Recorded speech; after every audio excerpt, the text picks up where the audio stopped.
మిత్రులందరికీ స్వాగతం. Religion is for man and man is not for religion. ఈ slogan ఒక డిక్టమ్, ఒక వెల్ సేయింగ్. ఇది స్లోగన్ కూడా కాదు, వెల్ సేయింగ్. దూరదర్శన్ కేంద్రంలో తరచుగా ఆ మధ్య వేస్తూ వచ్చేవాడు, అదే డిస్ప్లే చేసేవాడు.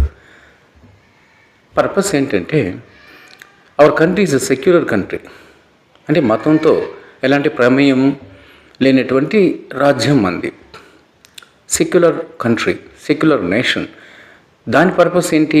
దాన్ని ఎందుకు మళ్ళీ ప్రియాంబుల్లో ఇండక్ట్ చేశారంటే, పర్పస్ నేషనల్ ఇంటిగ్రేషన్, జాతీయ సమైక్యతని సాధించడమే ఆశయం, భారత రాజ్యాంగం యొక్క ఆశయం. అందుకోసం మతం, అన్ని మతాలు ఒకటే, అన్నిటి ప్రభుత్వం అన్నిటి పట్ల సమానమైనటువంటి దృష్టి ఉంటుంది. Non committal on the issue, religious issue అనేటువంటిది యాటిట్యూడ్. సరే, దాని అర్థం ఏంటో చూద్దాం. రిలీజియన్ ఈజ్ ఫర్ మ్యాన్ అంటే, మతం ఉండేది దేనికంటే మనిషి యొక్క మనుగడ కోసం, మనిషి జీవితం బాగా వికసించడం కోసం. రెండో line, man is not for religion. మనిషి ఉన్నది ఆ మతాన్ని ప్రచారం చేసుకొని, మతాన్ని బాగా విజృంభింపజేసి అభివృద్ధి చేయాలి అలాంటి సంకల్పంతో కాదు ఉండేది మనిషి.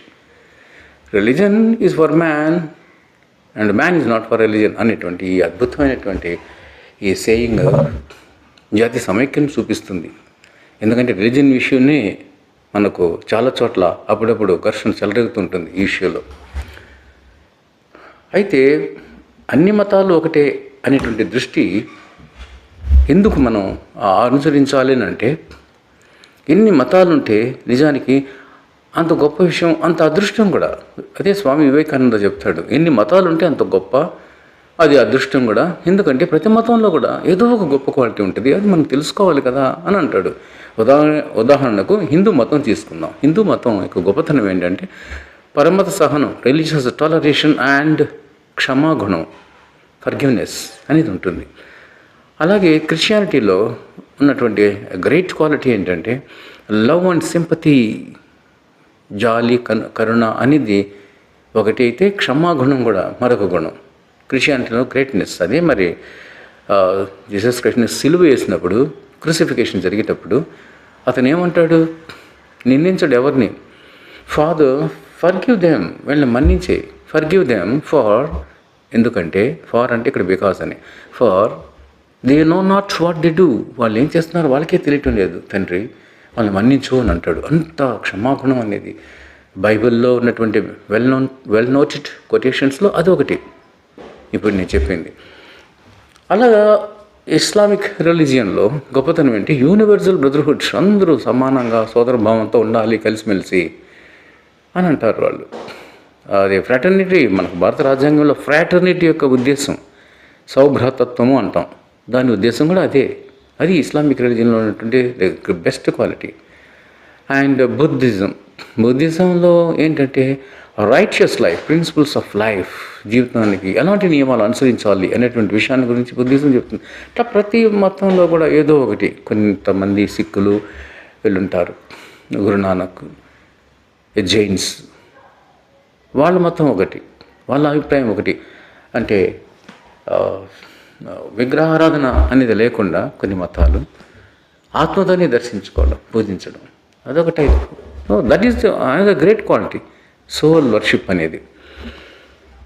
సో రాధాకృష్ణ సైన్స్ అండ్ రిలీజియన్లో అదే చెప్తారు. రిలీజియన్ అంటే ఏంటంటే, రిలీజియన్ అనేది ఒక వే ఆఫ్ లైఫ్, మనిషికి ఒక అద్భుతమైనటువంటి వే ఆఫ్ లైఫ్ని చూపించాలి. That is the purpose of religion అని చెప్పాడు. అండ్ రవీంద్రనాథ్ ఠాగూర్ ఒక విలువైన పుస్తకం అది ఏంటంటే, అది మతం మీద రాస్తాడు. రిలీజియన్ ఆఫ్ మ్యాన్ అంటే ఒక పర్టికులర్ రిలీజియన్ కాదు, అతను అన్ని మతాలని అభిమానిస్తాడు రవీంద్రనాథ్ ఠాగూర్. రిలీజియన్ ఆఫ్ అన్ని మతాలను అభిమానించిన వాడు ఈ మాట చెప్తాడు. ఏ మాట? Religion of man are religion of humanity, మానవ మతం అనేటువంటి విషయాన్ని మీద ఒక చక్కని పుస్తకం రాస్తాడు, హైలీ ఫిలసాఫికల్. అంటే అల్టిమేట్, నదులన్నీ సముద్రంలో కలిసినట్టుగా ఈ మతాలు, రకరకాల మతాలు అన్నీ కూడా అల్టిమేట్ ఏంటి? అల్టిమేటం అంటే religion of man, religion of humanity, మానవ మతం అనేది. సరే, ఇంతకీ ఇవన్నీ మనకేం చెప్తున్నాయంటే రిలీజియస్ లోనటిజం, మతోన్మాదం మాత్రం ఉండకూడదు. అదొక్కటే చెప్తుంది.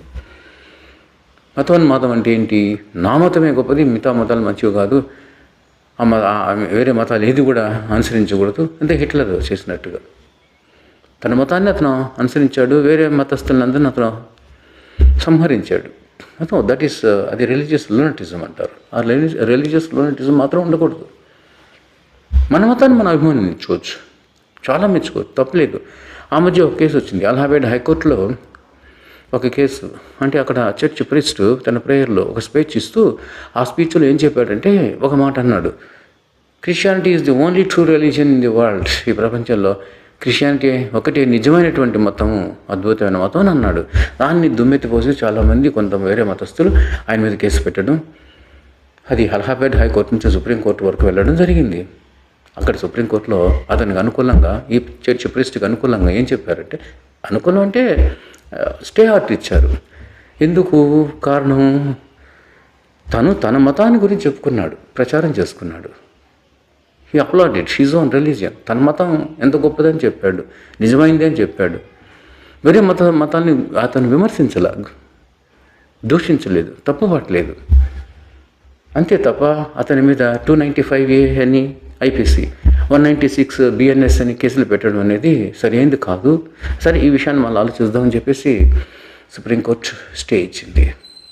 అంటే మన మతాన్ని మనం గొప్పగా చెప్పుకో, వేరే మతాన్ని మనం నిందించడం అనేది తప్పు. సో మతం అంటే నిజానికి ఏంటనేది ఒక 2 మాటలో చెప్తాం. బుద్ధిస్ట్ వాళ్ళు జీవితంలో మనిషి ఎలా నడుచుకోవాలనేటువంటి ఒక ప్రిన్సిపల్స్ ఆఫ్ లైఫ్, జీవిత సూత్రాలు చెప్పాడు. అది వాళ్ళ మతం, బుద్ధిస్టులది. స్వామి వివేకానంద ఏం చెప్పాడంటే, అతను టోటల్గా చెప్పాలంటే అసలు ఒక ఏ మతాన్ని గురించి తను హిందూయిజంని ఇష్టపడ్డాడే తప్ప ఏ మతాన్ని గురించి ఎక్కడ తప్పు పట్టలేదు. ప్రతి మతంలోనూ గొప్పతనం ఉందని చెప్పాడు మతాన్ని గురించి. అలాగా రవీంద్రనాథ్ ట్యాగూర్ ఏం చెప్పాడంటే, ఏం తీసుకుని చెప్తా. ఫస్ట్ మదర్ తెరిసా ఆమె మతం ఏంటంటే service to humanity, dreadful diseases, అతి భయంకరమైనటువంటి ఎలెప్రసీ లాంటి జబ్బులున్న వాళ్ళని కూడా ఆవిడ ట్రీట్మెంట్ ఇచ్చింది. ఆ సర్వీస్ చేయడంలో ఆమె గొప్పతనం, అదే మతంగా భావించింది ఆవిడ. అది ఒక వ్యక్తి ఒక పని చేస్తుంటాడు, పిచ్చి పిచ్చిగా అనుకున్నాం, మరి వదిలేరా వాడి మతం వాడిది అంటారు. అంటే మతం అంటే way of life, way of thinking. ఏది మంచిగా అనిపిస్తుందో తనకు అది చేస్తూ పోవడమే. మదర్ తెరిసాకి అందరికీ సేవ చేయడం మంచిగా అనిపించింది, అది గొప్ప మతంగా అనిపించింది. Service is the great religion అనుకుని చేసింది. నీలోఫర్ ఆవిడ అంత కోటేశ్వరాలు, అంటే మామూలు ఫ్యామిలీ నుంచే వచ్చింది, కానీ జమీందారు ఫ్యామిలీలో కోడలు అయింది. ఒక పేద ఆవిడ గర్భం డెలివరీ టైంలో సఫర్ అయిపోయి డెలివరీ కాలేక కష్టపడి చనిపోయింది. అది చూసి తలడిల్లిపోయింది, హృదయం ద్రవించింది ఆవిడికి. నీలోఫర్ ఆ నిజాం ప్రభువుని రిక్వెస్ట్ చేసుకొని కాళ్ళు పట్టుకొని ఒక హాస్పిటల్ కట్టించండి ఇలాంటి పేదల కోసం అంది. అదే నీలోఫర్ హాస్పిటల్ హైదరాబాద్లో ఉండేది. ఆవిడ మొత్తం అది ఎక్కడ సర్వీస్. మన దేశంలో అదర్ కంట్రీలో కూడా, ఫ్రాన్స్లో కూడా ఆమె సర్వీస్తోనే 10 మందికి మంచి చేయడంతోనే తన జీవితాన్ని సాగించింది. She followed that religion. That is religion. Religion అంటే అది కూడా రిలీజనే. రవీంద్రనాథ్ ట్యాగూర్ అతను ఏం చేశాడు, సరియైన విద్య, మంచి విద్య, ట్రూ లెర్నింగ్, ఆల్బర్ట్ ఐన్స్టీన్ చెప్పినటువంటి ఆ ట్రూ లెర్నింగ్ని ప్రొవైడ్ చేయాలి, మనుషుల్లో మంచి వివేకాన్ని అందించాలని అతను విశ్వభారతి విద్యా సంస్థని ప్రారంభించాడు. దీస్ కాంట్రిబ్యూషన్స్ ఇవన్నీ కూడా ఒక మతానికి సంబంధించిన విషయమే. God is one and the experience of God is one అంటాడు ఒక ఫిలాసఫర్, థింకర్. సో రిలీజియన్స్ అన్నీ కూడా నిజంగా మతస్థుడు అనేవాడు స్పిరిచువల్గా ఉంటాడు. ప్రతి మతస్థుడు స్పిరిచువల్గా ఉండొచ్చు, లేకపోవచ్చు, కానీ ప్రతి స్పిరిచువలిస్ట్ కూడా నిజమైనటువంటి మతస్థుడే, రిలీజియస్ మ్యాన్గా భావించాలి మనం. రవీంద్రనాథ్ ట్యాగూర్తో కంక్లూడ్ చేస్తారు. రవీంద్రనాథ్ ట్యాగూర్ ఒక చోట ఒక నావల్ కాదు, డ్రామా, సన్యాసి, హీరో పేరే సన్యాసి, అంటే అతను సన్యాసిగా ఉంటాడు, జీవితాన్ని సాగిస్తుంటాడు, అందుకని సన్యాసి అనే కాల్ చేశాడు, అంటే పేరు పెట్టి మాట్లాడుతూ వర్ణిస్తూ పోతుంటాడు. ఆ సన్యాసి 40 మిడిల్ ఏజ్. అతను బాగా మతస్థుడు.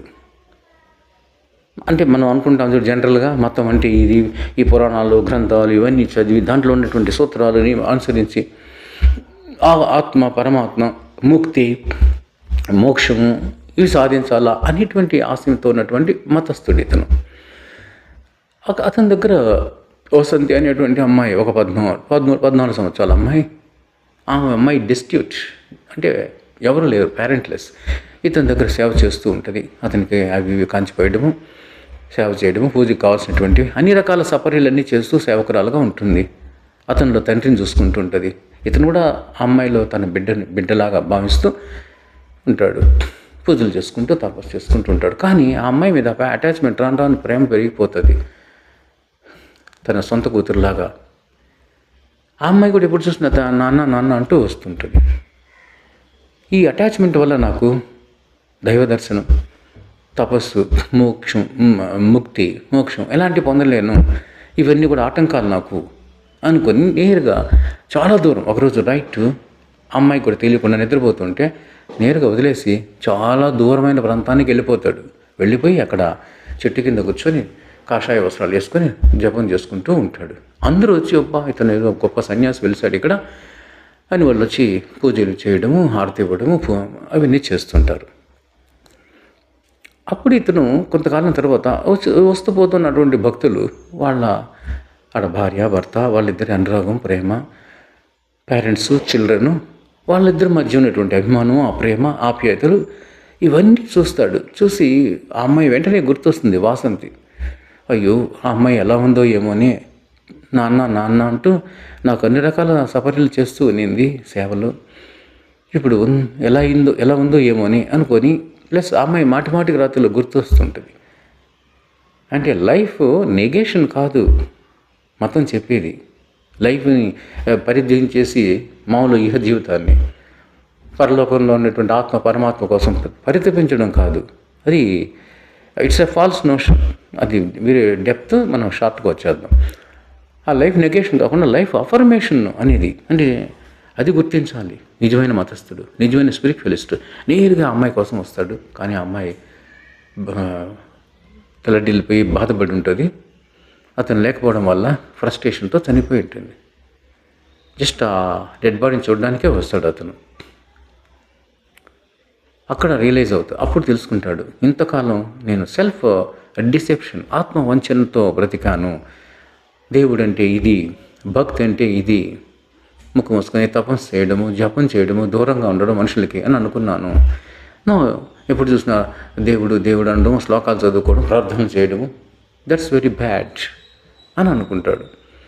లైఫ్ అఫర్మేషన్లోనే ఉంది, హ్యూమన్ లవ్, హ్యూమన్ అఫెక్షన్లోనే ఉంది నిజమైనటువంటి ప్రేమ, నిజమైనటువంటి జీవితం అనుకుంటాడు. అంటే ఇక్కడ ఇతను చెప్పాలనుకుంది ఏంటంటే, సన్యాసి ద్వారా రవీంద్రనాథ్ ఠాగూర్ ఎప్పుడు చూసిన 24 గంటలు నువ్వు పూజలు, పునస్కారాలు, టెంపుల్స్, కొబ్బరికాయలు కొట్టడం, ఈ రిచువల్స్ చేయడము. హిందూస్ అండ్ క్రిస్టియన్స్ 24 గంటలు ఓ సండే మాత్రమే ఉండేది. కానీ ఇప్పుడు ఎప్పుడు వారానికి 4 సార్లు 5 సార్లు ఏదో వార్తలని, మంచి వార్తలని, అద్భుతమైన ఉపన్యాసాలని, ఫలానా పూజలని వాళ్ళు చేస్తున్నారు కదా అని హిందువులు పండుగలు ఎక్కువ. ఎప్పుడు చూసినా వీళ్ళు పండుగలు చేస్తున్నారు, వీళ్ళ దగ్గరికి ఎక్కడ వెళ్ళిపోతారో, అట్రాక్ట్ అయిపోతారు మన క్రిస్టియన్స్ అని వాళ్ళు రకరకాల కార్యక్రమాలు, రిలీజియస్ సెరమనీస్. టైం వేస్ట్, డబ్బు వేస్ట్.